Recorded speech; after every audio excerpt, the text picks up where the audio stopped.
And we back, and we back, and we back. I think this might take a little bit more research. It might take us a few weeks to do this, but we should do a top 10 GM spot. Oh God. NFL. Actually, I don't think that'll be as well. Yeah, you're going. It's Yeah, gonna be. it is. Yeah, It's gonna be it's a extensive. lot harder than you No. think it is. It's gonna be extensive research. I think that'll be the hard part, but I don't think it'll be hard once we get all the research. If you get what I'm saying. It's going to be a lot harder than you think it is right now because there's so many different things that go into being a good GM. Like it's just so much. How is the roster constructed? How have you done with the salary cap? How have you implemented your style on the roster? How have you hired goddamn coaches? How long have you been good? What's your hit rate in the first round?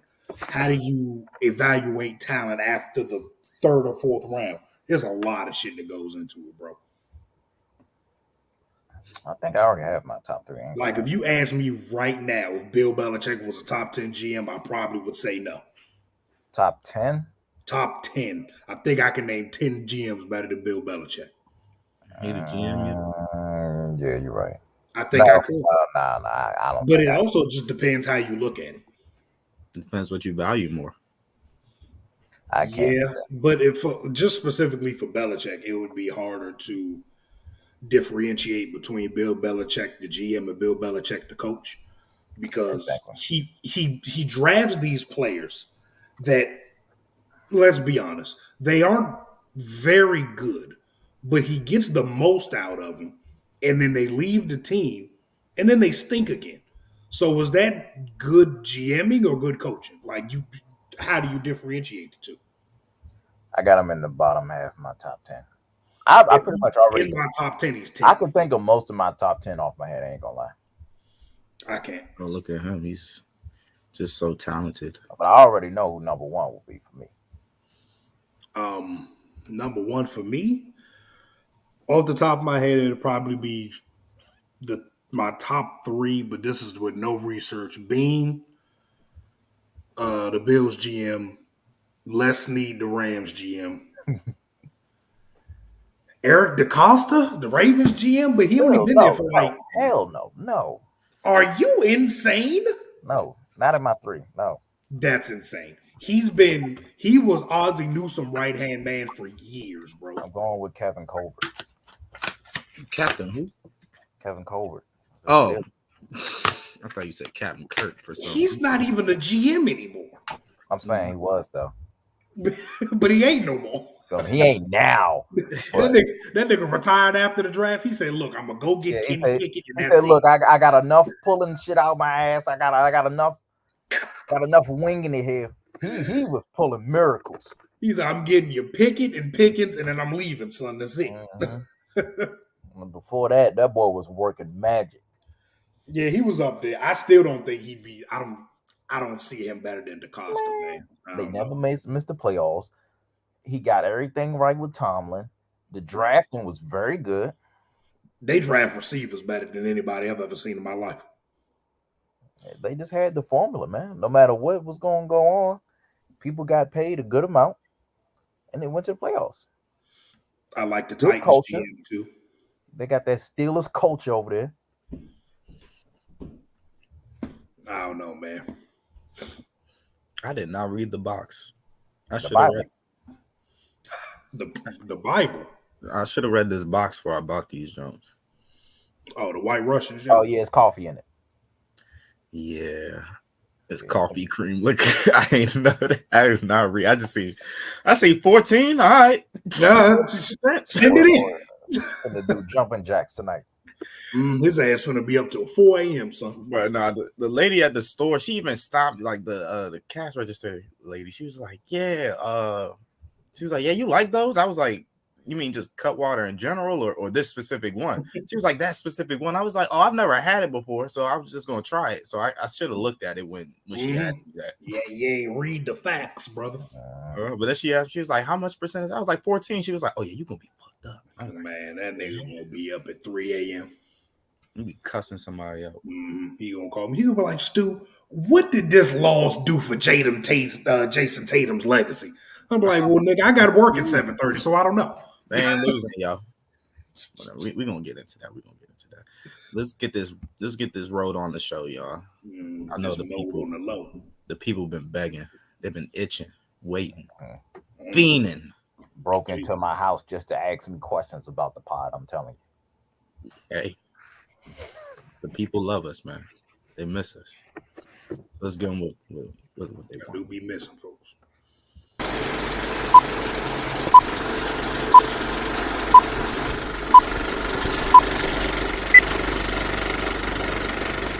Sip. Yeah. Sip. Yeah.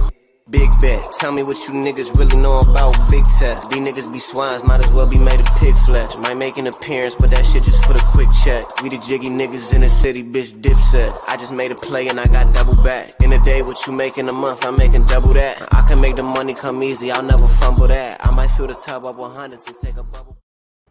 I might fill the tub up with hundreds and take a bubble bath. We back, baby.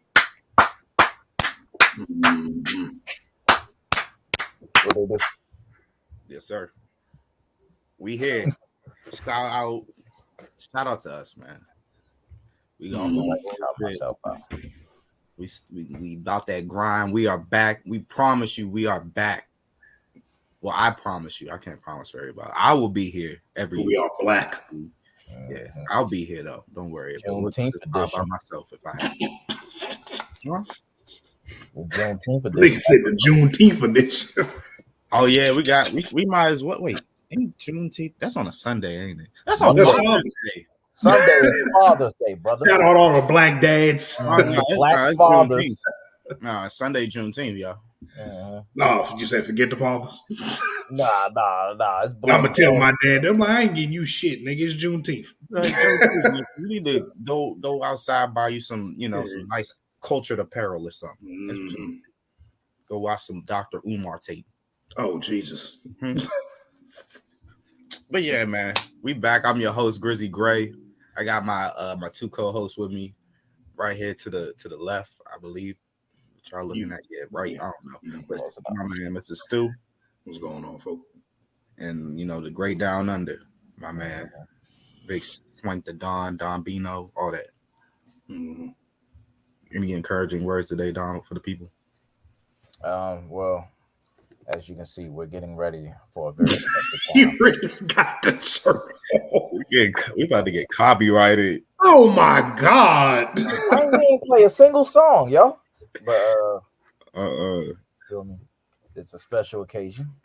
It's Black Dad Week. So. Black Dad Week. I hate you so much. I hate you so much. I don't know why we do a podcast with him. Nah, man, he's the, No, I don't. But I'm listening. He's the enforcer of the group. Let's call that nigga the Charles Oakley, the Shane Battier of the group. The Bill Lambie of the group. Man, I'm trying to screenshot this thing so I could post it on our Instagram page, and it is not working. That's okay. All right, there we go.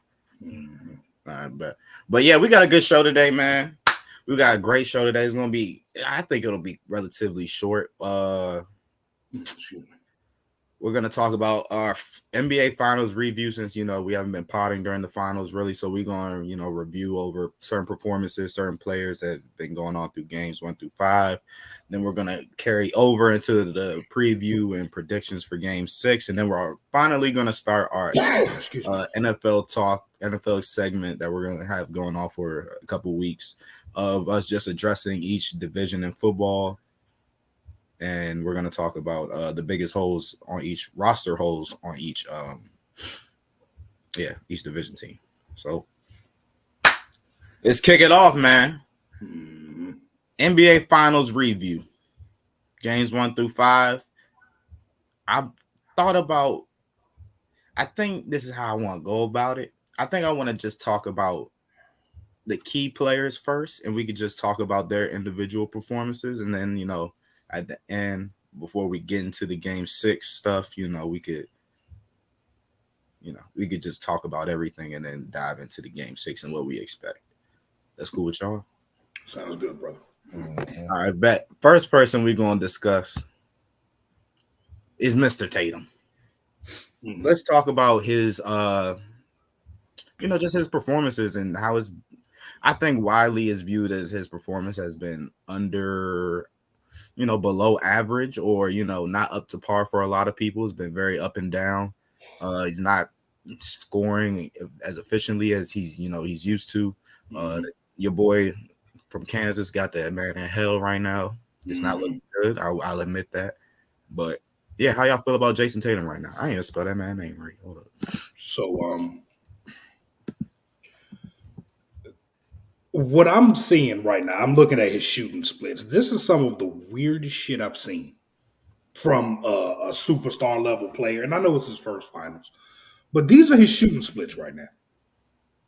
He's shooting 37% from the field, 47% from three, Yep. and 65 from the line. That's awkward. That is very weird. So what that's telling me is one of two things that happen, or maybe both. He is struggling inside the 3-point line, clearly. He's struggling inside the 3-point line and at the rim particularly. Or it could be both, like I said. The Warriors are forcing him into uncomfortable spots on the floor for him. And I think that I've always nitpicked this game about how he doesn't get to the rack enough, and he doesn't get easy buckets and easy shots. He also really can't go left. Like him and Jaylen Brown are having a lot of trouble going to the left, and the Warriors are kind of shading him to that side now. And his handle in traffic just hasn't been good. And maybe that's been a problem before, but it's really been magnified to me in these finals. And he just keeps turning the ball over. Like, I know we're not talking about Jaylen Brown and Marcus Smart right now, but if your three best ball handlers on the team, right, have 18, 15, and 16 turnovers in 5 games, whew, man, we're either talking about all-time great defense from the Warriors or all-time bad sloppiness from the Celtics. Like, I don't know where I heard this stat. I think it was JJ Redick on his podcast, Old Man in the Three. But the Celtics are like almost undefeated when they turn the ball over less than 14 times. And if they turn it over more than 15 times, they've only won one game in the playoffs. So going back to Tatum is like, you're the guy. You have the ball in your hand the most. And he's been coming up short. It could be fatigue. They've been playing a lot of games. They've been in, 2 7-game series back to back. And then, I know they swept the Celtics, but that wasn't like an easy sweep. Those were some good games, you know what I'm saying? So Tatum just needs to find a rhythm inside the arc because, like, literally, he's 19 of 40 from three. He's making half of his threes, but he is 38 of 102 from the field in general.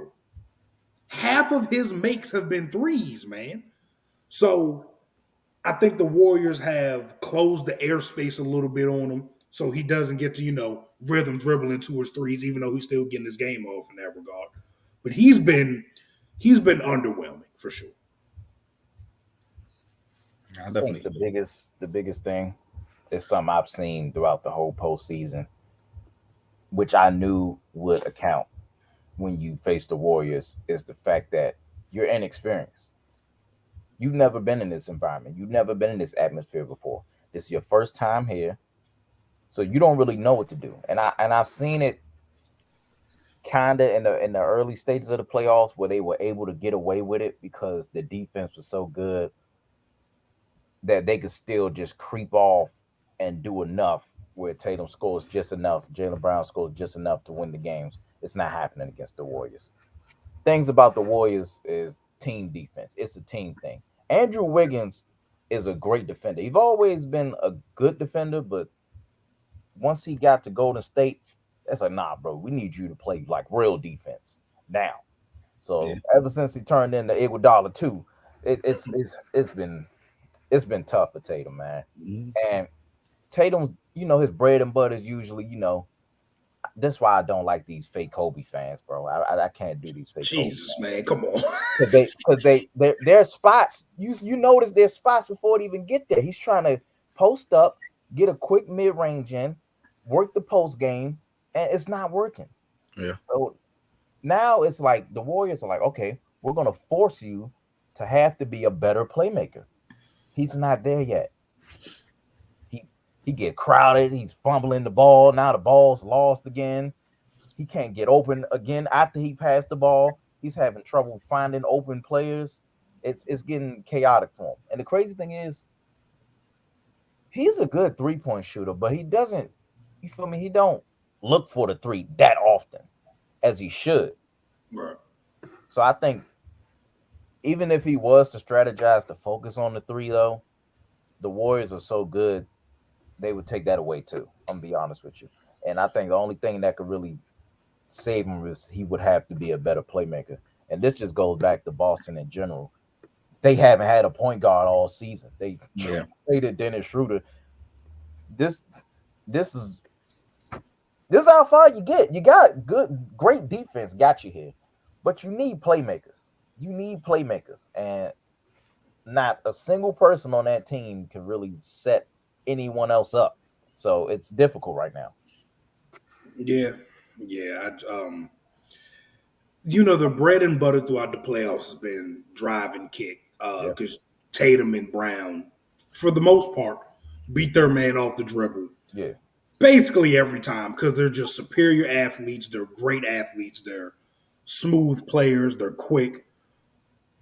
Against the Warriors, well, for Jalen, the first 3 games, it was easy money. He was giving Clay work. Yeah. The last 2 games have not been that. Clay has been a lot better defensively, and they figured Jalen out. They're shutting off the driving lanes more. They're helping early, and they're making guys like Marcus Smart and Al Horford and Derek White be knockdown shooters. And I'm gonna tell you right now, everybody was like, "Why can't after game 1?" They were like, "Why can't Marcus Smart and Al Horford and Derek White do that again?" They made like every 3 they shot that game, bro. Like that's never gonna happen. Doing it again. Yeah. These aren't like. It's not like he's kicking out to Kyle Korver, JJ Redick, and Peja. Those are good 3-point shooters. Fine. Great. They are average to above average 3-point shooters. But when you're driving and kicking and help is coming early and you're not expecting it, and these guys are reaching for the ball, you don't have a clean handle, and you're not a great playmaker, it gets a little murky in there. And you can't, for the last 6 years, the one thing you cannot do against the Warriors is give them live ball turnovers. Because when they get in transition, I don't care how accustomed you are to teams just, going for the layup and transition and everything. It's easy buckets. Them brothers are stopping and they shooting threes. It doesn't matter. It don't matter. So you're giving them, and even if they do take the layup, you're just giving them easy points. And there's a lot of live ball turnovers. And like, Tatum has the most turnovers in a playoff run ever. Yeah. Ever. And it's not, I'm not saying he's a bad playmaker. He's just not refined at it yet. He's just not. Yeah. Because the Brooklyn series, I seen a good enough playmaker. Yeah, but nobody on Brooklyn was making him pick up his dribble halfway through his drive. They weren't making him do anything different. They don't have the on-ball defenders that Miami did. And even Miami doesn't have Jimmy Butler's a really good defender. And PJ Tucker, those guys are really good defenders. But they don't have, I don't think either one of them are better defenders than Andrew Wiggins right now. And y'all know how I feel about Draymond defensively, even though. That's my big point, too. Yeah. Draymond's physical presence is in this series. It's been in this series from game 1. He's shooting like ass. I mean, well, we've been knew that. Right. We knew one that. Thing about it, his physical presence is left a mark on this series. You got to be physical in the playoffs, man. Mm-hmm. You got to be physical. But I think at some point, at some point we gotta really look into Draymond's physicality and his defense, because some of that should be bullshit. You got to do it though. I mean, yeah, I get it, but You I got get to. it, and I get that he's Dre, and that he might, get away with some stuff. The But thing some with Draymond, he'll catch some a stuff foul. is blatant fouling. Come on now, Yeah, man. Some of I that mean, stuff is like yeah, real but- life, like refs just looking the other way. Like he's What real I'm live- not gonna do is he's play real live the sprinting revisionist down the history court, game. tackling people. He out there punching niggas in the face for the ball and whatnot. Like I mean, yeah, but then Marcus Smart does the same thing, and he flops. that's cool. That's cool. He could flop. That's the thing, man. No, That's cool, but he get I'd called. rather you tackle somebody than But he fake get like called. somebody punched you in your face. But he get called for that. You know what I'm saying? Does he? I believe he does. He I- get called I more don't than think he's been called enough. Well, let me not even say get called more than Draymond gets Maybe. a bigger leash, Now- yeah, because he's Draymond Green. I don't even know if he. I wouldn't even say he gets a bigger leash, because he ends all of his games with damn near 5 fouls anyway. Yeah, Because he's a hack. He's gonna. he's that's a the cool thing. man. They just don't be trying to throw. I'm They just gonna don't be keep trying to throw taking him out. fouls, bro. I'm gonna He got keep he taking fouled fouls. out the last game, didn't he? They just don't. They don't be trying to throw him out. This That's is something I just appreciate. what happens, man. Yeah, I appreciate that about Draymond though. I'll take a couple fouls if it means you're not about to come in this paint thinking everything is perfect. No, Right. so I'm taking these fouls. I'm showing you that I'm down here. And like I Anything said, you want, like Jaylen Brown, the first couple games, excellent attacking the paint. It kind of threw him off because it was like, wow, he's really aggressive right now. It stopped ever since.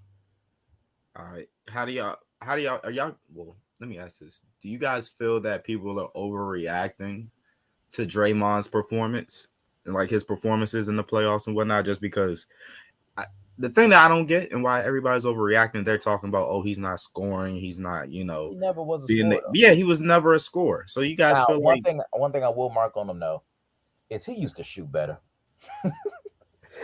I don't even know.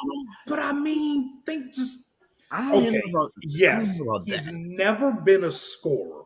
There's a difference between never being a scorer and being a net negative offensively. Like Yeah, they aren't guarding Draymond. They're not guarding him. Like that's complete. That's 4-on-5. This is why the Warriors want to play in transition so much, especially with the starting lineup they had before the last two games because they put Otto in the starting lineup. You can't have two guys offensively who do nothing in Looney and Draymond. Draymond offers absolutely zero offensively. Zero, except for last game when he had 11, 9, something like that. Like he don't finish late. He smoked so many layups this year. It's like smoked them. He's under the rim. I get it. You're 6'7", you're undersized. The biggest player in this series that plays is Al Horford, who is 6'9.5", 6'10". Brother, it's not that you're playing against these towering guys. And I know Robert Williams is a great shot blocker. Don't get me wrong. But you can't be scared of him. He the same height as you, bro. He's 6'9". You can't be scared of him, man. You know what I'm saying? He's just offensively, he's been rather awful. And he's admitted that. You know, his own damn mama tweeted about him. His mama. Huh? You ain't see that? I did not His see. mom was like, I don't know who this is. This might be a Draymond clone, but we trying to win a championship. So, Mama Green says she trying to win a chip. I think his passing's been overrated too. I ain't gonna lie. You said his passing? He's a pretty good passer, but that Boston defense kind of got into it a little bit. But that's another thing too. A lot of people don't know what Draymond's role is in that offense, so they automatically see that he's breaking shots and think he's not doing nothing. He's the defensive. No, it's not that he's not doing nothing. He just can't score. He's the defensive leader of the team. I think I do agree with you on that too. A lot of times he sets up the offense kind of in the way with his passing because, as you can see in this series, Steph don't care about passing. For what? I'm Steph Curry. Yeah, so you feel me? Nobody else scoring. It's the way they're guarding Steph. Like, yeah, there's so many ways to try to stop Steph Curry. And the last few games, they're picking him up. They're on the level of the screen in these pick and rolls. But it's different, and they're playing a little bit of – they're on the level of the screen while also kind of sprinkling in some drop coverage at the same time. The difference in playing drop coverage against Steph and playing drop coverage against almost any other player that has ever walked the planet, you're playing that coverage 35 feet away from the basket.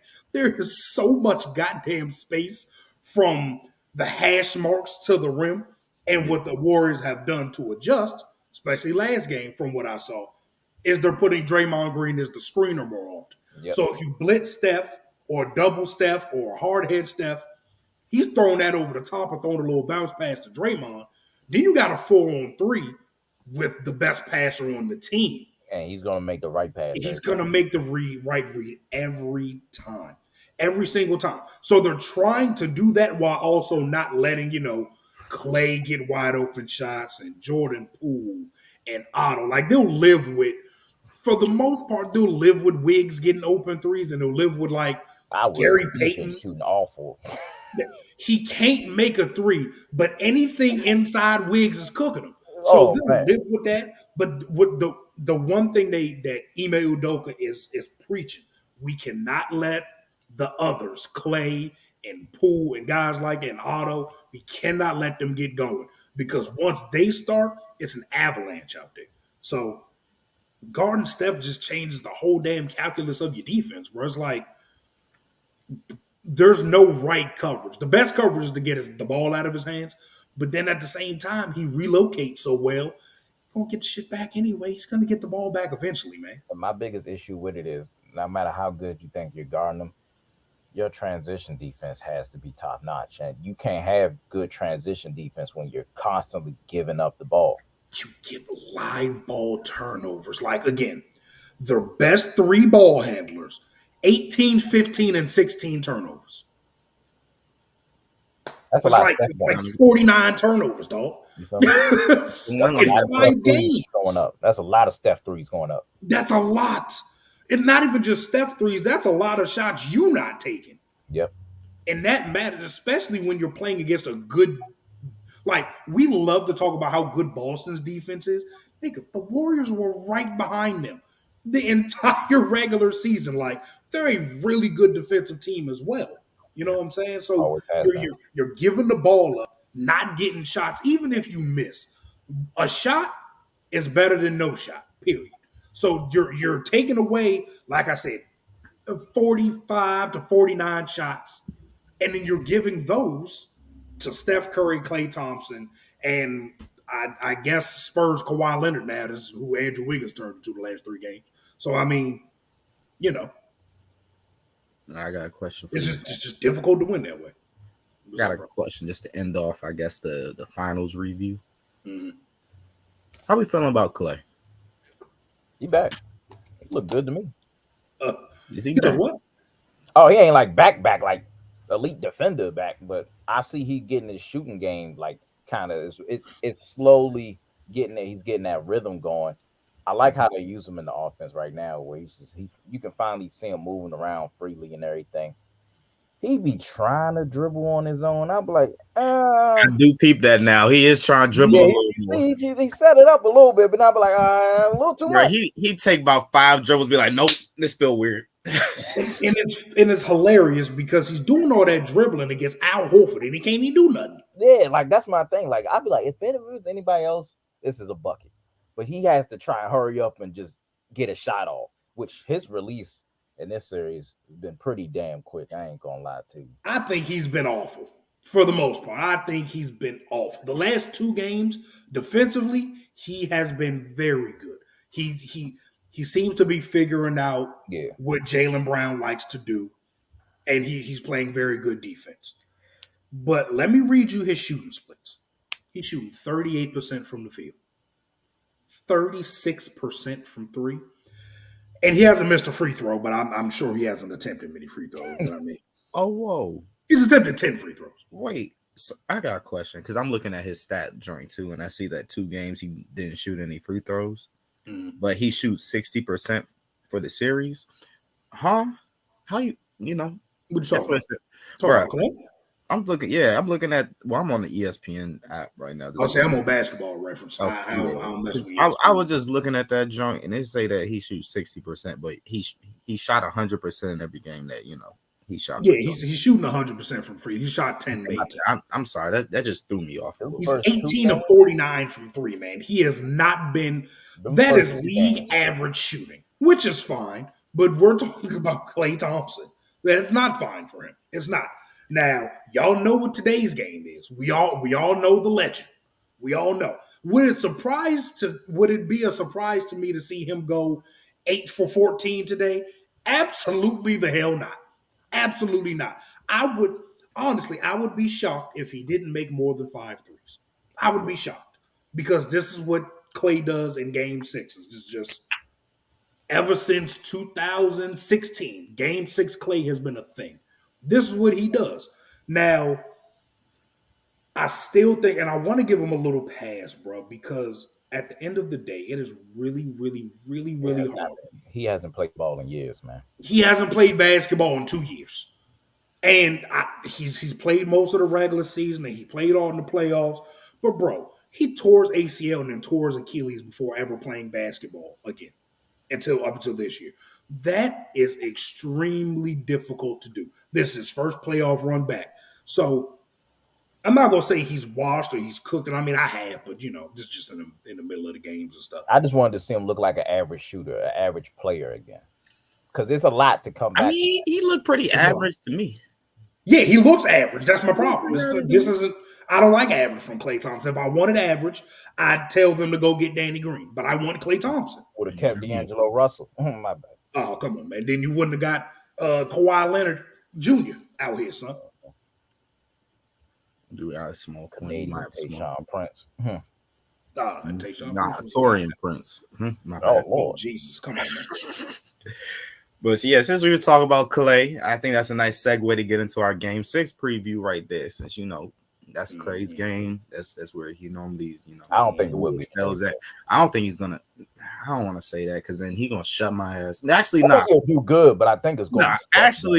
Because I called it the last game. And I was like, watch Steph lay an egg, and he did. So let's hope that Klay don't show up today. I want more controversy. I ain't gonna say that for my betting purpose. I want more controversy. I want game 7. I don't. I do. Klay gonna show up. It's over. It's over with. It's over. Somebody gonna sell. I'm telling you. It's over, son. Listen. I'm thinking I ain't gonna lie. 4? Was that game 4? Game 4 in the Garden. When we was at Chris House, G. They had the lead in the fourth quarter. The Celtics had the lead by like 6 or 7 with like 4 minutes left. That was the time to end it. It's over now, man.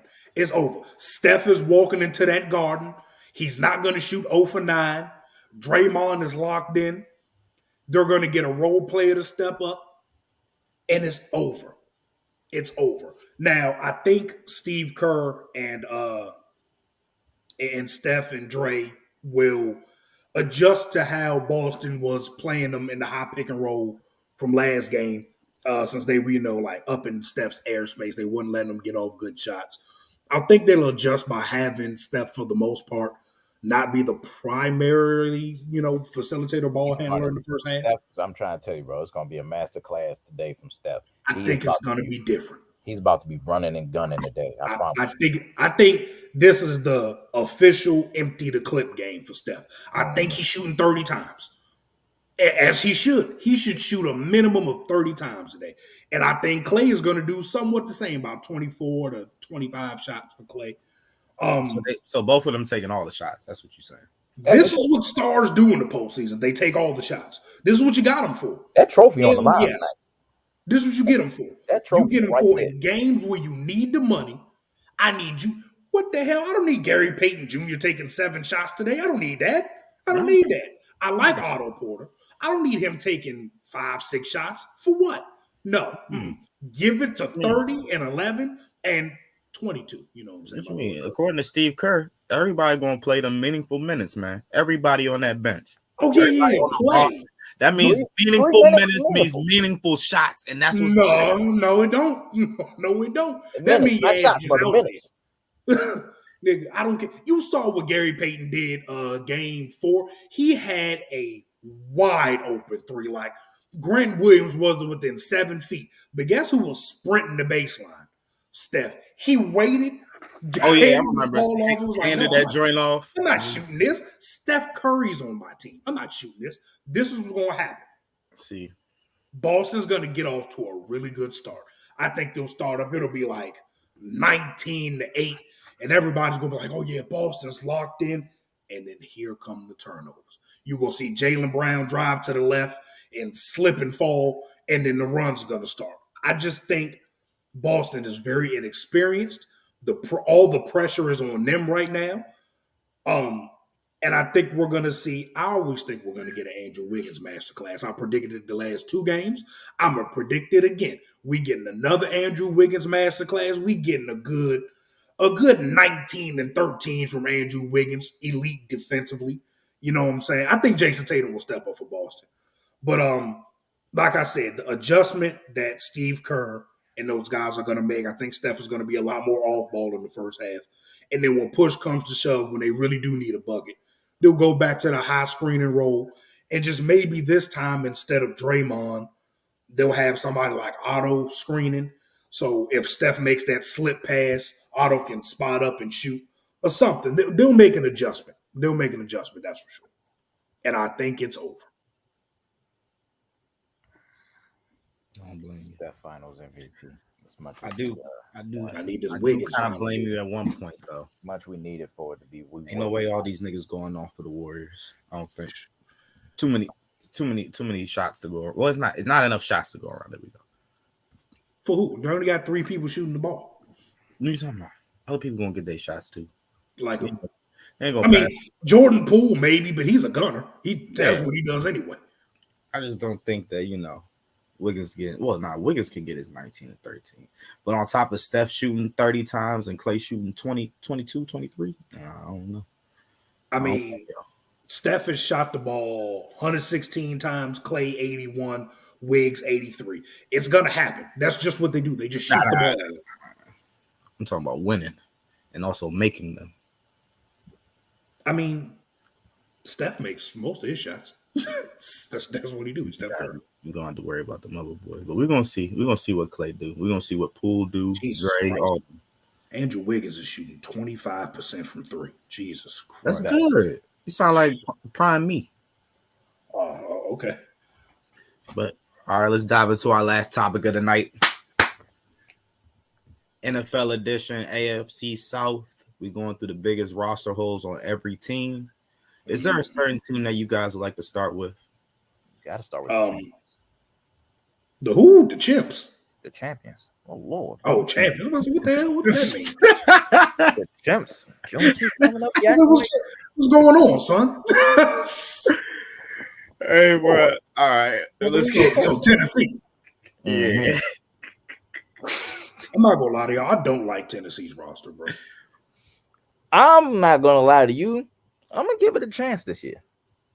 I don't like this roster at all. I'm gonna give it a chance. I don't know how I feel about it. I'm gonna give it a chance. I don't think it's gonna win 12 games. It got potential. It ain't gonna win 12 games, but the division is so stinky. Yeah. I'm not saying they're bad. I just don't like the roster. So to me, the biggest hole in the roster, it kind of has to be. Well, I picked two, but I'm gonna let one of y'all take it if y'all didn't. I still think it's wide receiver, man. I think it's wide receiver. Y'all know I really like Treylon Burks, but that's unproven. Yeah. You got Robert. They like Nick Westbrook-Akina in the building. I don't like Nick Westbrook-Akina. I don't either. Robert Woods is a good football player. There has been no point in his career where I viewed him as a wide receiver one. And the depth behind those guys is Kyle Phillips from UCLA, slot guy. Des Fitzpatrick from Louisville, kind of a height, weight, speed, vertical guy. And a brother named Racy McCath, who no disrespect to Racy, I have no clue who that is. Mm-hmm. Who are they throwing the football to? Like, which one of these guys when the going gets tough and it's 3rd and 6, 3rd and 7, and the defense is playing press man, who's getting off press consistently and winning their matchups one-on-one? You That's what you need, especially if you're a playoff team. They had that last year. Rob could. He's like 31. He's coming off an ACL. He's never been that I know guy. that. I know that, in Los Angeles, when you're not the wide receiver one, you got Cup over there with you, helping you out and whatnot. You're not seeing all the action that he's getting and whatnot. But I think Rob still solid. I think he's gonna come out still be solid. I feel like maybe not wide receiver one. I feel like definitely Treylon might have to. He's gonna have to show something early and be that wide receiver one. But ain't no Mike. They drafted him too after that. Yeah, but with Rob's skill set and what he's able to offer you, I don't think he's gonna do terrible. I think that Tennessee could really use him. Yes, they're gonna ocean slot guy. You know what I'm saying? Yeah, like that. That's my point. What they did with Rob in LA is they kept him more in line because Robert Williams is a hell of a blocker. My God, can he block for a wide receiver? And they used him like on jet sweeps and stuff like that. Yeah. Treylon Burks does the same. Treylon can't block. Right. But he does the same kind of thing. So it's like, who's lining up at X and getting you a bucket when it comes down to it? Like, even in their division, they got to play against Gilly and Kenny Moore. Those are good cornerbacks, bro. Yeah. They got to line up and beat them guys one-on-one. I don't see how they do it consistently with this group. So that's my biggest hole for the roster. When I look at the receiver group, I just think it's very unproven. So you don't really know. I believe in Robert Woods. I am a Robert Woods fan indeed. So I think he'll bounce back. He's probably going to have to take a bigger role, which he hasn't really done since like the beginning of the Rams season, maybe the back end of the Buffalo season. So, but I think he can step up to it. Treylon Burks is unproven, and I kind of like Treylon Burks' situation right now, where everybody, even including his own fan base, is pissed off off the fact that AJ's gone. Now he's the replacement. We don't even know where he could be. So it's like you got nothing to lose right now. You do, but you don't. So right. And I Westbrook Akeem. So let me tell you about him because I had to watch a couple Tennessee games. I was watching when they had everybody injured. I like him. I actually do like him. He had about 500 yards, 4 touchdowns, average 12 yards a catch. I started to notice, like, oh, okay, he's kind of their first down blanket guy. I started to notice when I watched him play. And he can score a little bit. So we just got to see, can he carry the load? I don't know where he came from. Can't even name you the school he came from. But give me a second. Let me tell you. Indiana. The school of the great Ty Freifogel. He's from that group that beat us. It's my guy. He definitely put him on the map. What's they quarterback, left-handed quarterback name? The black guy? Oh, what's his name? It's Lennox. It's like Lennox something. Yeah. It's Penix or something like that. Michael Penix. That's his name. name. That's what it is. That's that name. But another thing is too, Derrick Henry was hurt last year. So if they get a healthy Derrick Henry this year, again, that takes so much pressure off your receivers. Eventually, they still got to do their job. But a healthy Derrick That's Henry. my point. What happens when they put 7 in the box against Derrick Henry and they tell a rookie and Robert Woods to beat guys one-on-one the entire game? What happens? Rob could win a lot of one-on-ones now. If he's what he was, because he is coming off that injury. I just don't see it, man. I see that. I just don't see it. I'm not gonna lie. If these guys, let's say that Robert comes back and he's I say 90% or 80% of what he was before the injury, at least, and then Treylon is who scouts is projecting him. All he got to do is be Kenny. I think they'll be fine. I think they'll figure out something. They'll be able to figure out something. I think. Here's my unfortunate thing though. So my biggest hole for Tennessee is the O-line. It's the O-line.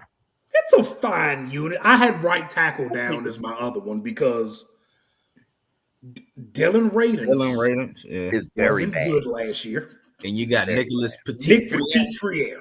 Those are your two right tackles. That's my Now, problem. potential in both of those guys, but both unproven. But go ahead, dog. You feel me? Taylor Lewan, he's good, but we've seen him get embarrassed last year. Yeah, So Chandler Jones absolutely.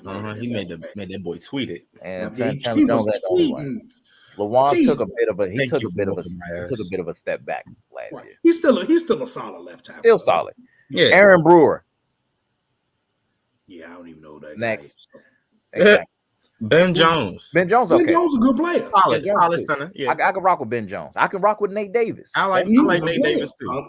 Good NFL starter.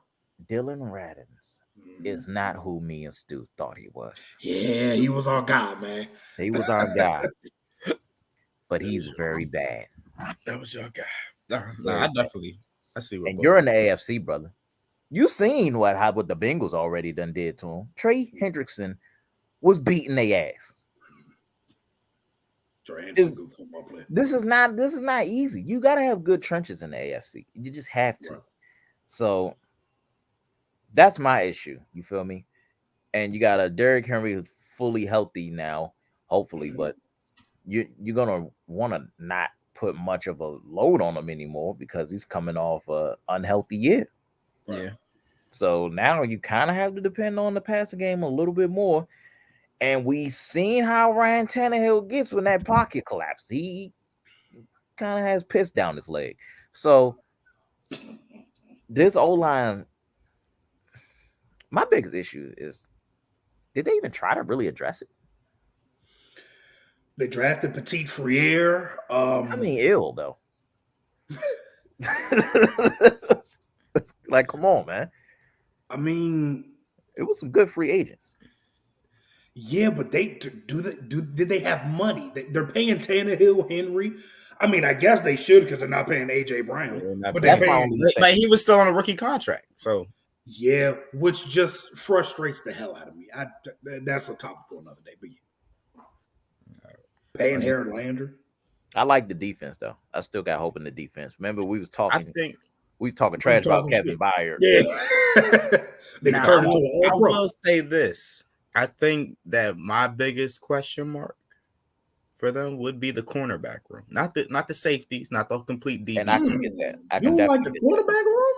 It's a question mark for me because you got Christian Fulton. He's okay.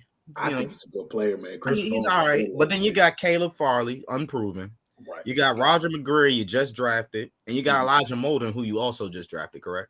Yeah. Last 2 years. Last year, yeah. You got not this past draft, but draft before that. Yeah. So you got three. Had a good year. You got three guys that are kind of like still looking to prove themselves a little bit, and that's where I'm just questionable. And then the guy that's supposed to be your cornerback 1 or 2, we don't even know if he's gonna make it throughout the whole season. You know what I'm saying? So that's just my biggest question mark for them outside of the wide receiver room, like Stu said. But yeah, that was my biggest one. I like the cornerback room, man. Fulton was good. I like the names. Don't get me wrong. I like the names. It's just that I need to see the production behind it. Yeah, I get it. You know who's my favorite player I want to see this season on Tennessee? Yeah, Farley, my guy. I love Farley, but I don't know if he's gonna last the whole season. I don't know if he's gonna play. I think he's good now. It's just now he has to question. He's still questionable, and we in July. Yeah, I think he got it. I believe in him. I believe in him too much. You feel me? When you play DB at VTech, I believe in you a little bit. It's something about them VTech DBs. It is something about it. But one player I'm looking forward to seeing is definitely Rashad Weaver on that team. That's my. Oh God, are you kidding me? I want to see. I want to see how it is, man. You feel me? He's gonna be in that second unit when Simmons and Landry switching through. Weaver got to be that guy. He got to be a guy. I'm looking for Roger McCray because if we were going strictly off tape, there weren't 5 cornerbacks better than Roger McCray in college football last year. The problem is he has tiny arms. That matters when you're playing corner. That really matters, especially because They'll probably play him in the nickel a lot in the slot because of his size. But the way the NFL is trending, big slots are the thing now. Your Cooper Cups, your Chris Godwins, your Although the Keenan GOAT is Kenny Allen. Moore. My bad. I mean, yeah, but that's different because Kenny proven. Mm-hmm. You know what I'm saying? And I'm looking forward to Roger, but he clearly has some physical talent discrepancies that kept him from being a first round player. Because I know pre-draft, probably like in February, like it wasn't even as soon as the season ended. He was still up there. He was still, top 4-ish corners, and you could argue. Mm-hmm. And then everybody realized he had T-Rex arms, and everybody was like, "Oh shit!" Mm-hmm. As soon as you get to the combine, whoa, he can guard. I really like Roger. He played Mechie and J-Mo really well. Couldn't guard them all game because nobody can guard those guys. But yeah, he's a really good player, man. Mm-hmm. All right, bro. Let's dive into the Colts. Yeah. I like this roster right here. I already know damn well for sure what the biggest hole is, but do we all know what it is? Off the rip, I know what it is. I feel like again, I put down 2. I feel like I'm gonna be the odd man out here. No, go ahead. I'm gonna say left tackle. That was one of mine. I would say left tackle because what's his name? Anthony Costanzo, he's gone now, and so now you got a new guy. And it wasn't even Costanzo. It wasn't even Costanzo. It was Eric Fisher. Who Eric? But yeah, now you got Matt Pryor. I don't know where you at now. Yeah, I'll be honest. You got Matt Pryor. You got Bernard Raymond. I know. Didn't you like Bernard Raymond, Stu? I do like Bernard Raymond. He just old. Yeah, you got Bernard Raymond back there. You got Dennis Kelly. It's just a lot of improving right there. You don't know what you're about to get. So that's a big position, especially when your quarterback is an old ass statue. Old Matt Ryan, yeah. Okay. Was that yours too, Don? Left tackle? Absolutely not. That damn receiver room right there is mine. Thank you, man. My God. I feel like I was gonna let one of y'all take it. That's why I said it, but yeah. This has nothing to do with like what we're talking about. But do y'all think Chris Ballard is a good GM? He is. I will give coach. Of the coach. I think he's a coach. I said the coach. All right. I mean, he just has an issue with who's the Colts wide receiver too, man? Who? Alec Pierce. That's terrible. I'm gonna tell you right now. I never stood with Alec Pierce. Never liked him as. I stand with Alec. I like Alec Pierce. I really like Alec Pierce. Nah, that's not the problem. Nah, because when he played Bama, he laid an egg. He wasn't trying to host Spencer. That's because Kool-Aid was on that boy. But that's anyway. Dropping passes and shit. I just don't understand this wide receiver room and the lack of investment in it. Like Paris Campbell has done nothing. That's because I think Paris Campbell was a good player coming out. He just can't stay healthy. I like Michael Pittman. Is Michael Pittman a wide receiver 1 in this league right now? Well, ain't got no choice now. I mean, I'm talking about if you threw him on or just a random team, would he be a wide receiver 1, man? Like, of course he'd be the wide receiver 1 for like the Jags or the Texans. Well, no, not even the Texans. Brandon Cook's there. You know what I'm saying? Like, I don't think he's a wide receiver 1 yet. Alex Pierce is unproven. Paris Campbell don't play. Mm-hmm. And the depth behind that. I don't know any of these guys. I'm not even gonna lie. Desmond Patman. Oh, I know Kiki QT. That's it. I know Kiki QT. Ashton Doolin. Mike Strahan. Man, that wide receiver room is. They are one Michael Pittman injury away. One high ankle sprain from that being the worst wide receiver room in football. This my issue with the wide receiver group. Jesus, awful. Now, I do think Matt Ryan can get Michael Pittman right. But out of this receiving group, there's no variety. Who's separating? Nobody. I mean, Parrish your best bet, but Parrish is the separator, but he don't play. Yeah. You feel me? I feel like Alec Pierce, when you drafted him, you just got a dollar store version of what you got. Exactly, yeah. And I feel like Alec Pierce is a little slower. I feel like he doesn't have better hands than Michael Pittman. And that's how I'm not standing on that. How can I be a fan of that? I do agree. I don't like how they drafted kind of the same player. I feel like can't get with that. I feel like you Y'all could have think got they the somebody same different. player? In the sense, you drafted a In a tall, jump ball slow sense, jump yeah. ball guy. Yes, you He's a drafted big the same jump ball player. guy.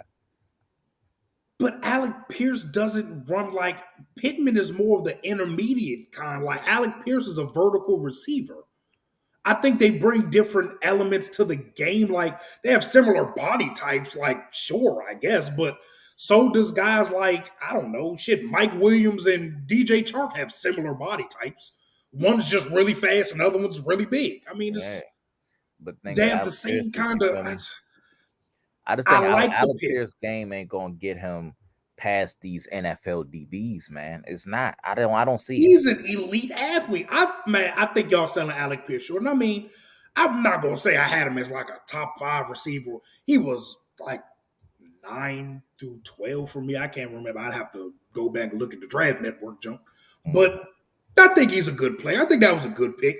The problem is they have nobody else. Alec Pierce is supposed to be your wide receiver 3. He's your 2. That's bad. That is bad business. And Chris Ballard should be ashamed of himself. Why they let my boy go? Because he stink. Huh? Boy Zach? from around here. Yeah, Zach? Zach Pascal. That's a good question, Don. I don't know. Because he's slow, tall, and don't do nothing. He got open. They need to call the phones, and this guy won't come. Odell's not coming in, but they need to bombard Odell. And I know this is going to be just a little cute moment for them to ride off in the sun, but they need to call Julio immediately. Be like, look, man. I would have been at his house by now. Please, I need Matt to call him. Like, look, bro, we can ride off into the sunset. You know what I'm saying? One last go. We got a good roster because this defense is very, very good. I'm going to talk about that. My problem with the defense is none of the players that are on the defense. Do y'all know who the defensive coordinator for the Colts is? No. It's Gus Bradley. Lord. Oh, they not blitzing. We finna run a lot of spot drop. That's a whole U-turn. lot of cover 3, boy. That's a whole U-turn from what you used to, too. That's crazy. That's a whole different scheme from what what's my boy name that coached the Bears now? But no, Eberflus. Yeah, Eberflus. That's a completely different defense. But like I said, I think it's the wide receiver room, and I really like the left tackle spot it's tough. Matt Pryor's okay. Raymond, like I said, is a 25-year-old rookie. I think it's one spot on the defense that we should have a little bit concern for. They're starting safety retired. Nah, they got McLeod and I like Julian Blackman. I like Blackman. All right, you saying McLeod? It's not moving me. That's not moving me. But I do like Nick Cross. Oh yeah, Nick Cross. Nick Cross. Yeah, I like Nick Cross. But again, unproven rookie, so I get it. But they don't even got Julian starting over McLeod. So we about to see what that. Yeah, that's what I'm saying. Like, I mean, Blackman is a free safety, really. So what I'm looking at, what website y'all looking at for the depth chart? ESPN. I'm looking at ESPN. I'm looking at Our Lads. They're a little bit more. They update their stuff a little bit more. They have both of them starting. So who gonna get in that box? Blackman. I like the DB room as a whole. I don't think the DB is terrible. Yeah. Gilly, Kenny Moore, Isaiah Rodgers is good. I like Nick Cross, who they drafted. Julian Blackman is good. Charger legend Brandon Faison has been really good in that cover 3 scheme. Been a solid player. So I think the DB room in general is fine. It's just that wide receiver room and left tackle is. Thank you. Just thank you. Oh, it's bad. It's bad, brother. But they got Ngukwe. Ooh, wee. Yeah, sure do. If Kwity Paye bumps up and become better than last year, they're a problem. Yeah. It's a good team, man. I just wish Chris Ballard would grow a pair of nuts and go get a wide receiver. Just call Julio up. Let's dive into Let's go ahead and dive into the next one. I'm gonna tell you. Spend like 11 minutes talking about the Colts. I don't want to talk about the Colts for 11 minutes. I'm sorry. What's wrong with the Colts? Football now. Bro, fuck the Colts. They trashing my QB name. Fuck them. He trash his own name, brother. But Yeah, I'm about to say, man, people be that slicing it, bro. People be slicing it. You had your worst game against the easy opponent. Don't even say nothing, dog. When we get to the football, everybody lay an egg here and there, bro. Dang. Here and there. Everybody lay an egg here and there. Damn, bro. All right, brother. That nigga laid a special brown egg. Niggas looked at the last 4 games and was like, "Yep, he's the worst quarterback in the NFL." Hey, those important games, man. I mean, what you want him to say? Man, what you want now, bro? It's a team sport. Dang. They started off okay, so here's the thing. They started off bad. Bro, we're not here to talk about my quarterback. I got things to do today, bro. We ain't here to talk about my quarterback. Oh, we're gonna talk about it when we get to y'all division. Don't worry. It ain't the weakest position. I know that, so we ain't gonna talk about it, all right? Nah, I'm gonna tell you about this. You'd be surprised what I'm gonna talk about. It ain't the weakest position, boy. You better be talking about them corners. No. You better be talking about them linebackers. That's what you better talk about. You ain't standing with Jamin Davis. Let me tell you, Stu. It's niggas like Jamin that real life just make me not want to draft anybody that just has 1 year of success in college. And it wasn't even a successful, it wasn't even like a OC successful season. The nigga just looked solid. He looks solid. He should have been a second round pick. That's the only thing about the draft is when players are good, but they get overdrafted, and we go back and look at the tape. We're like, why the fuck was he the 15th pick of the draft? Ron was like, that didn't make any sense. But tools, you can't teach what he got. You can't. Somebody need to teach him how to open his eyes and look, and how to read and how to tackle. He need to learn that. There's a lot of shit he need to learn, bro. I'm not trying. He guarded Kyle Pitts very well. I don't care how athletic you are. He still get cooked. He's a rookie linebacker, man. He'll be okay. But we're gonna see. I'll give how many? Yeah, he first round. God damn it! Listen, I'm gonna throw up. I'm gonna throw up. I'm gonna throw up. We pick up his 5th-year option. So now let me stop. But let's get to the Jags, man. Me personally, I think that their interior D line is the biggest hole right now. Yeah, it's bad. It's bad. I don't know half these people, and it's bad when I know the backups and not the starters. I don't know Folorenzo. I don't know how to say his name. You don't know Foley Fatukasi? I don't know him like that. Him $10 million. Yeah, I don't know him like that. I've heard of Davon Hamilton. I think I've heard of Davon was the Ohio State, didn't he? Yeah, he sure did. Yeah. But see, I know Malcolm Brown. I know Arden Key, Jay Tufele, yeah, Dwayne Smoot. I know all of them.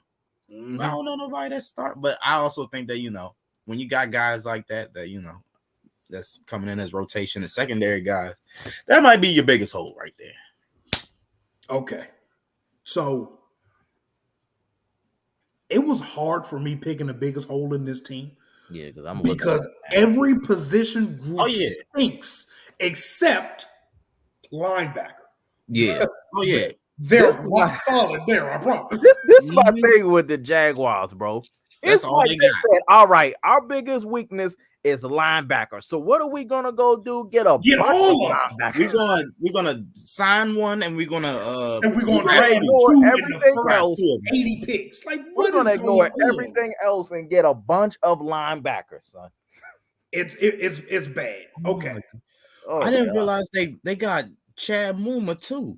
They drafted Lloyd Muma and then paid Foyesade Olakun a bunch of money. And then the year before that, they got Clavon. That's crazy. Them niggas say, okay, we're gonna be some linebackers. The offensive line is bad. Very bad. But we knew that before. Yeah, it's bad.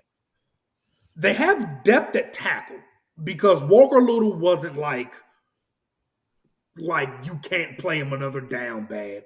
Jawan Taylor took a little step. Cam Robinson's not bad, but he's bad for $17 million a year. Yeah. The interior of the line is okay. I like Luke Fortner, who they drafted. Wes Martin's a solid backup. They picked up Sheriff. Ben Barch is okay. The wide receiver room stinks, but I'll give him this. I'm trying to like it, but I'm trying, Don. I really am.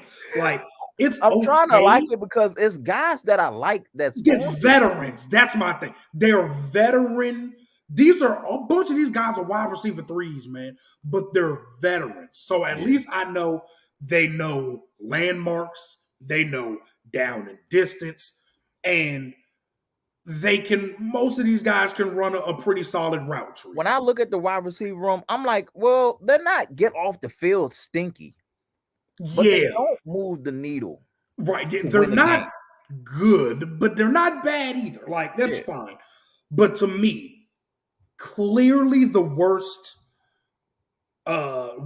position group on this roster. It has to be safety. It has to be.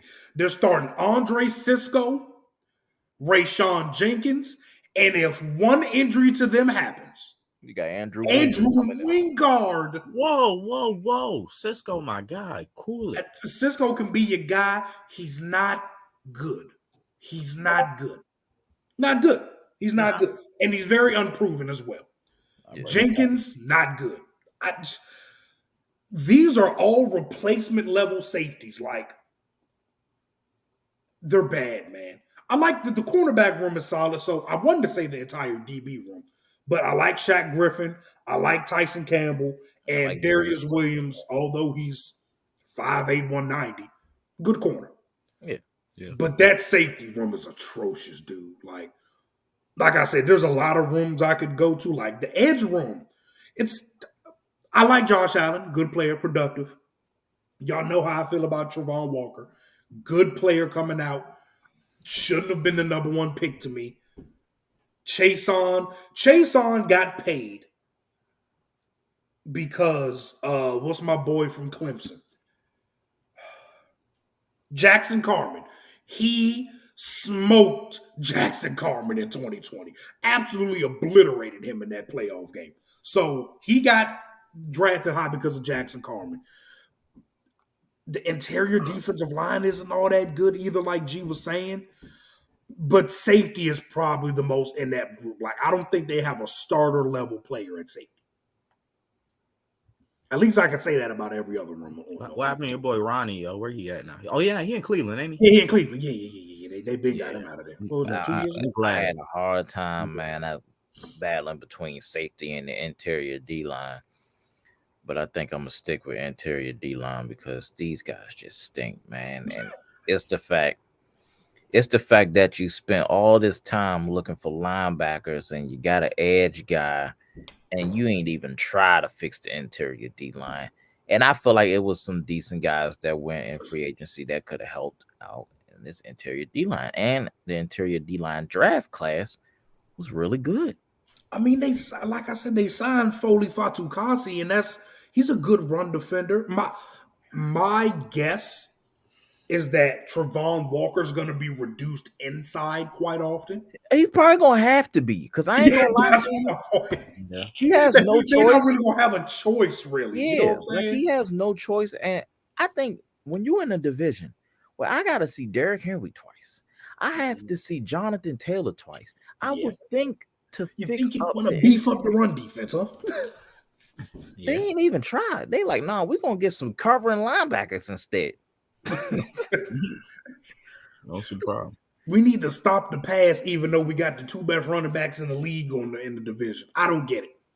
It's Dougie P first year. Y'all know I love me Doug Peterson. Great coach. I don't doubt their offense. I don't doubt their offense at all. I think it'll be because I think Trevor Lawrence is going to take a leap. Yeah. If the offensive line isn't like bottom 5, I think they'll be fine. Yeah. And it could be, but I don't think it will be. I think they got some playable guys. And they got Evan Ingram, so they got another weapon out there. Dan Arnold. Damn, they paid for 2 tight ends. Those are 2 pass-catching tight ends, by the way. Yeah, they said forget all that stuff, boy. So, yeah, I mean, I'm going to still stick with safety, though. That safety room is atrocious, man. Stinky as hell. Mm-hmm. All right, bet. Let's dive on down to the last of the division. Nah, that's the worst roster. I ain't gonna lie. This is the worst roster. I got them worse in Jacksonville. I ain't gonna lie to you, dog. I'm not looking at this. Got more holes than Swiss cheese, brother. This roster is bad, man. Like I was I ain't looking even through think it was. I ain't even think it was that bad because I liked Houston. I was like, they won Nah, games. that shit bad. I it's looked bad. at it. You can make a case for almost every position. You could just besides- go down the line. I ain't even gonna lie Like to you. seriously, you could be like, you know what? This entire roster stinks. Like This is the all. the best part of the roster It's- is the wide receiver room. yeah. And they have one proven player. And I like Nico Collins. Y'all know I like Mechie. Chris Conley's okay. Chris Conley. Philip Dorsett is Philip okay. Dorsett, yeah. You know what I'm saying? So they got Chad BB. You know what I'm saying? Johnny Johnson from Oregon. Justin Herbert, old buddy. I think I'm about to throw up, bro. It's bad, bro. It's bad. But I think it's the edge room. I think it's edge. It's either okay. So y'all know I don't really grade running backs really high, but that running back room is not good either. Like it is a troll. Marlon Mack. A couple years back, that's a good group right there. Yeah, a couple years back in 2019. Yeah, sure. Marlon Mack, Rex Burkhead. They drafted Damian Pierce from Florida, who I liked. Then they got Dare Ogunbowale. I don't know, man. See, the Marlon Mack thing is, bro, we ain't seen Marlon Mack be productive in years. He been so banged up to the max. Yeah. Right, bro. And that's why I'm like, this running back room might be the worst in football. Seriously, man. And then the edge room. I like Jonathan Grenner. Y'all go when y'all have the time. I know this sounds disgusting, but pop on some Houston Texans tape. Yeah. Grenner was good, man. He was good. He was a good player. But they got Avonia Okonkwo. They got the ghost of Jerry Hughes, Rasheem Gray. Like, yeah, it's bad all across. it's bad. It's bad. It don't matter. It's bad. I ain't gonna lie, he right about Greener had 8 sacks now. Hold on. He was all right. Because I was watching everybody before this. I was like, maybe I need to watch some of these guys just because, they're not household names. I was like, Jonathan Grenner got a little bit of juice to him. I like the DB room. I do. Kind of unproven because two of their starters are Jalen Petrie and Derek Stingley, two guys they just drafted. Tavier Thomas was really good last year. Desmond King was playing outside corner, playing really well last year. Yeah, no, but he needs to get back. Yes, he needs to because he's 5'9.5". You did good, but I need your back inside. I need you back in the slot, brother. And that's why I think the Steven Nelson, the Fabian Moreau. I think that'll. Yeah, that's probably They have good skill positions. They have good guys on the outside on both sides of the ball. But that edge room and like the entire D line is bad. But I just wanted to focus on the edge room. It's not good. I mean, linebackers like Christian Kirksey, Jalen Reeves, maybe. I mean, they got Christian Harris, unproven. Trash. Kamu Crugier Hill. This is real Blake. It's not good, brothers. It's not looking good. No, this stinks. So you can really say anything, but I'd focus on the linebacker. Yeah, no, I had a hard time. I like the O-line. I ain't gonna lie. I do like the O-line with Tunsil. My boy Kenyon Green. Justin Bird pretty cool. AJ Cann is pretty cool. Titus Howard is cool. You feel me? Like that O-line is workable. I like me some Davis Mills. Receiver group, I ain't gonna talk trash on it because Cooks is good. And I think Mechie is the game changer. But I don't want to hype his head up and he disappoint me, but I do think he is gonna be the dude. You feel me? That D-line's awful. They got my boy Mario Addison. You feel me? He's 80 years old as Jerry Hughes. Like, oh God. Then they got Roy Roberts Lopez on this defense. No, Roy Lopez. Yep. Roy Lopez. Ross Blaylock. And again, this goes back to you're in a division. Mm-hmm. You have to see Jonathan Taylor twice, and you have to see Derrick Henry twice.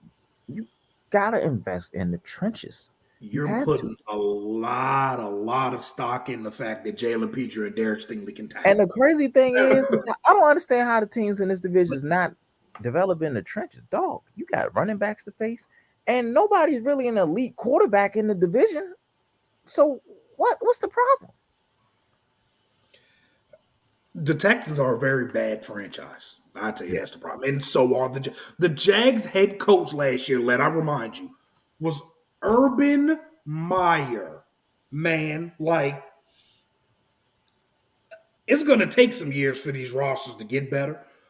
But this right here is just bad. Like, I didn't think it was this bad. This is so if bad. John Grenner don't like turn into Khalil Mack, this might be the worst unit in football, period. Line so bad, I'm gonna just tell niggas go ahead, give Grenner a little bit of a double, and it's over.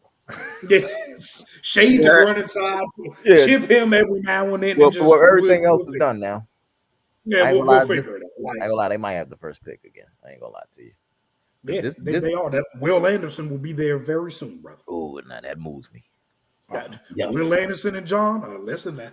It might be all right. But I think my biggest hope for these guys, man. Just say everything, man. Just go ahead. Like, I ain't gonna be mad at you if you do. I think I feel like you really can't go wrong here. Stu, you said you said which room was the worst for you? I said edge and running back, but I'm gonna give the benefit of the doubt to the edge room. All right, edge room. All right, so the running backs. Don said the O line. I'm not gonna lie. I'm not moved by the edge room either. I think that was the biggest one to me when I was looking at it. And it's funny because in the draft we was like, well, are they gonna go ahead and fix that? No, they said Stingley. Nope. They said I'm getting a corner. Well, you got to think about who their coach is now too.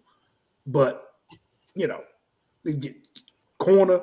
2 of their first 3 picks were D-backs, which I mean is fine. But like Don keeps saying, bro, you have to tackle Derrick Henry and Jonathan Taylor a minimum of 20 times per game. Why are you making the small people do it? Oh, forgot. James Robinson's also still very good. And Travis Etienne is here too. Yeah, so don't. But he don't play, so. He hasn't played yet, but still, he's going to play eventually. And I know one thing: he's very, very, very fast. So if you don't catch him in the front part of the defense, I don't know if you catch him in the back. Back it up. I mean, I guess we could say tight end room too. It is. I like Brevin Jordan. Yeah, it's okay. My issue was behind Brevin because Pharaoh Brown. What's Pharaoh Brown? Tegan how you say his name? Tegan Quatariano, Anthony Auclair, Mason Shrek. It's bad. From Shrek, bad. That sounds like the kind of lineup I need with Shrek in it, Oh, there you go. Need an ogre in there. It's pretty disgusting. It is sickening. I am sick. Yeah, I think that's a pod right there, fellas. Yeah, that's for sure, man. I'm trying to look at this roster and see how many other people I'm disgusted by. I'm disgusted by everybody on this roster outside of. Yeah, they got Christian Harris. They drafted Thomas. Outside of Davis, Braden, Nico, John, Mechie, Brevin. The only thing I like is the DBs and the tackles. I like the DBs, one of the tackles, and the wide receivers. Hey, don't disrespect Titus Howard now. Look him. Titus Howard. No, I stand with Davis Mills now. Yeah, I like Davis too. That's right. I like Davis. He was the second best rookie quarterback last year. I don't like that backup. I tell you that. Nah, that's your boy. Stop faking. That's your boy. Yeah. That was y'all boy. Y'all thought when he had one stint with us. No, that's your boy. When he went in for Heineke, they said, "Oh, he's better than Heineke." Well, he's better because he can throw farther. That's all. Then the end of the game happened. What happened? Oh, he fumbled. I'm not gonna lie. He's better than Heineke. I 100% agree. He was. Yes, he is. Yes. He is. I'm not gonna lie to you. His only issue is the biggest issue. That's the problem. He don't keep the ball in his hands. That's a problem. Exactly. Neither does Heineke. That's true. I mean, But not as much So as do I want the noodle arm that's gonna cough it up, or do I want the cannon that's gonna cough it up? Give me They both give me the cannon, you know? They both stinking it up, son. Oh yeah, of course. That's why I'm glad we got mid. We got good mid. Yeah, the other version of the stinking up. Oh, he good mid. He good mid. Oh, brother. I would say he's good, man, because aside the good I've seen from him on the Colts was something that made me smile, made me reminisce. But the bad, man, you seen what he was working with over there, yo? The bad is in the toilet, brother. He's good mid right there. He is one of the. He's in the bottom tier of quarterbacks, man. Mm-hmm. Nah, bro, he good mid. But ain't nobody worse than mine. Nah, he about to show y'all. That's very true, Don. That's true. I'm tired of the haters. He gonna show y'all, bro. Listen, bro, and I tried to defend that nigga too, but you gonna get tired your damn self. Yeah, I did. I was a Wentz fan. I'm not gonna get tired. He on my I was hating him. Now I got all this room to support him now because all I've been doing is hating him. See, I was standing with him when we was doing MVP talks, and now look at where we at now. And see, I only got to do it for a year, and if he ball out, what's good, bro? If he don't ball out, bye. Bryce Youngly. Oh Jesus, yeah. CJ Stroud me. Finna get a guy like Tyler Van Dyke. I want CJ Stroud. That's my guy now. Yeah, I like Tyler Van Dyke. Will Levis, yo. Yeah, he ain't moving me. None of them move me except for Bryce Young, if we being honest. I like CJ Stroud. Oh, no, you tripping. CJ you don't like Bryce because he's an Alabama guy. You know anybody else roster? Or do I like him because he's a good quarterback? Nah. Only issue is you literally only like him because he plays for your team. He won Heisman. Nah, what you mean? I don't want to hear it, bro. Only issue I got with Bryce is he's my size. That's literally it. Don't matter. So is Kyler Murray and Russell Wilson. I'm not gonna lie. The only gripe I have with Bryce is that it's always, I don't want to say one drive, but it's always a good 2 or 3 plays where he just blows the shit out of me. The whole for a good 2 to 3. He don't plays. run enough for me. And it's because no. He tried. Well, that's my you're issue. right. He doesn't run. He doesn't run forward enough. You're right. He doesn't run. He's a scrambler. That nigga that's is okay. Trying to run back and extend the play like he's not 5. He's not my size. You know, all I know is when Jordan Davis hit him in the SEC championship game, I almost cried because I thought he died. I said, brother, you 190. Get down. Get out of here, son. Like I'm that terrified. He gonna make a play, yo. I stand with CJ Stroud though, even though he is at that school. That boy arm is beautiful, man. Yeah, he is. Just give me him. He's a tad late on everything. He has to see everything before it opens up. And I feel like less to do because Bryce has the best anticipation I've seen in a couple years. So, I mean, God, he is godly at the inaccurate. So when you compare that to his anticipation and the rest of the class, you're like, it's a world of